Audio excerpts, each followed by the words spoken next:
মাওলানা কাজী মারুফ কারখি। আসসালামু আলাইকুম ওয়া রাহমাতুল্লাহি ওয়া বারাকাতুহু।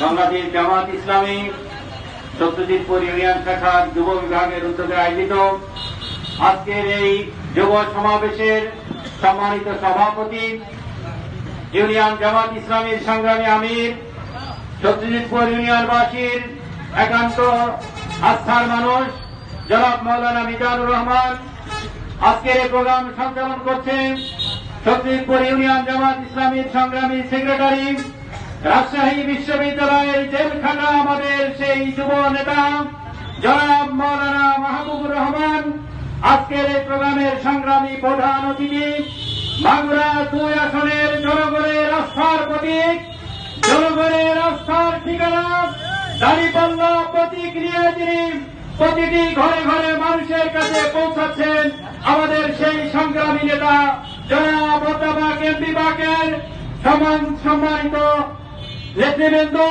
আমার প্রাণপ্রিয় সত্যজিৎ প্রবাসী সংগ্রামী উপস্থিতি, আমরা আজকের এই সমাবেশ থেকে আপনাদেরকে যে আহ্বান জানাতে চাই, এই বাংলাদেশ 18 কোটি মানুষের বাংলাদেশ, এই বাংলাদেশের মুসলিম অমুসলিম নির্বিশেষে সকলেই এখানে একজন সম্মানিত, একজন গর্বিত নাগরিক। আমরা বাংলাদেশ জামাত ইসলামী মনে করে এদেশে কেউ সংখ্যাগুরু আর সংখ্যালঘু কেউ নয়, সকলে বাংলাদেশের সম্মানিত নাগরিক। এই নাগরিক হিসাবে এই বাংলাদেশে আমরা সকলেই আমরা এদেশের উন্নয়নে ভূমিকা রাখতে চাই। প্রিয় উপস্থিতি, আজকে যে দল আমাদের সামনে দাঁড় করে দেখা হয়েছে যে আজকে অমুসলিমরা তারা বাংলাদেশে নিরাপত্তা পাবে না, আমরা নিশ্চিত করতে চাই এই বাংলাদেশে অমুসলিমদের নিরাপত্তা হবে সবার আগে। উপস্থিতি, আমরা মুসলিম অমুসলিম ছাত্র যুবক নির্বিশেষে সকল মানুষের নিরাপত্তা, তাদের মর্যাদা, তাদের জীবন মানের উন্নতি, এটা আমরা নিশ্চিত করতে চাই।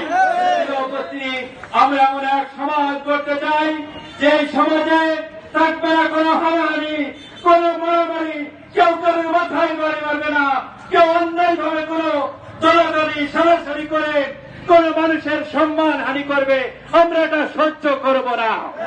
আমরা এমন এক সমাজ করতে চাই যে সমাজের মানুষ পরস্পর ভালোবাসার ভ্রাতৃত্বের বন্ধনে বন্দী একত্রিত হয়ে থাকবে।